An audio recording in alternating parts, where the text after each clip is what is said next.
ये रोज़ाना का मामूल था कि दरबार की कार्रवाई ख़त्म होने से ज़रा पहले बादशाह सलामत अपने दरबारियों को एक तमाशा दिखाते। तमाशा क्या था कि आकिल ख़ान को वो अपने पास बुलाते और अपने एक हाथ में सोने का और दूसरे हाथ में चांदी का सिक्का रखते हुए कहते, बोलो भाई, इन दोनों सिक्कों में से ज़्यादा मालियत किसकी है? जिसकी ज़्यादा मालियत है वो सिक्का तुम्हारा होगा। और आकिल ख़ान चांदी के सिक्के की तरफ इशारा करके कहता, बादशाह सलामत, इसकी मालियत ज़्यादा है। बादशाह चांदी का सिक्का उसकी तरफ उछालता, आकिल ख़ान सिक्का पकड़ता और पूरे दरबार में एक ज़ोरदार कहकहा गूंज उठता। ये मामूल चल रहा था कि एक दिन आकिल ख़ान के वालिद ने घर आके अपने बेटे से पूछा कि बेटा, मुझे पता चला है कि तुम्हें इतनी भी समझ नहीं है कि सोने की मालियत ज़्यादा है या चांदी की। मुझे काफ़ी लोगों ने ये तंज़ किया है और कहा है कि आपने अपने बेटे को इतनी समझ बूझ भी नहीं दी कि उसे ये पता हो कि सोने की मालियत ज़्यादा है या चांदी की।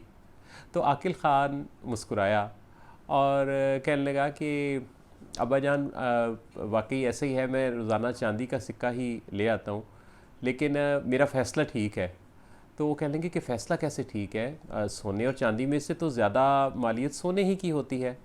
तो आकिल ख़ान अपने कमरे में गया और एक बड़ा सारा संदूक उठा के लाया और कहने लगा कि ये देखिए अब्बा जान, ये चांदी के सिक्कों से भर चुका है और ये खेल चल रहा है और ये काफ़ी अरसे से चल रहा है।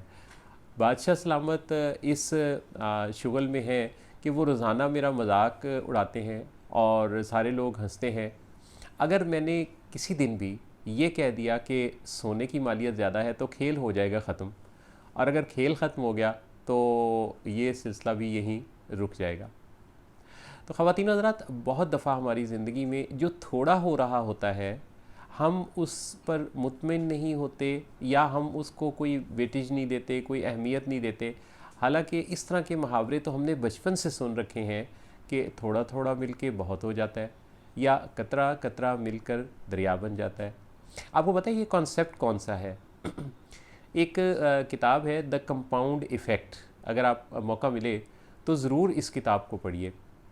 ये जो कंपाउंड इफ़ेक्ट होता है ना, ये चीज़ों के मल्टीप्लाई होने के ऐसे सिस्टम को समझाता है जिसके ज़रिए थोड़ा थोड़ा, जो कि हम नोटिस भी नहीं कर रहे होते, अल्टीमेट एक बड़ा डिफरेंस जो है वो बन के सामने आता है। जैसे कि अक्सर आपने ख़बरें सुनी हैं तलाक़ की। तो ये जो तलाक़ होती है, ये उस दिन तो नहीं होती कि जिस दिन कोई किसी अपनी बेगम को तलाक़ तलाक़ तलाक़ कहता है। ये तो उससे बहुत पहले बहुत सारे ऐसे वाक़यात हुए होते हैं छोटे छोटे, जिनके जमा होते होते फिर एक दिन वो आता है जब ये ताल्लुक़ टूट जाता है। इसी तरह जो कौमें आज़ाद होती हैं, ये उस डेट पर आज़ाद नहीं होती जिस दिन इनका यौम आज़ादी मनाया जाता है। उससे बहुत पहले तहरीकें चलती हैं, कुर्बानियाँ देनी पड़ती हैं, इसके लिए बहुत कुछ करना पड़ता है, रोज़ाना थोड़ा थोड़ा डिफरेंस क्रिएट करना पड़ता है, और फिर जाके कोई आज़ादी का, सरबुलंदी का, तफाखुर का दिन कौमों की तकदीर में लिखा जाता है। ये बात बड़ी अहम है कि हम थोड़े थोड़े को कम अहमियत ना दें।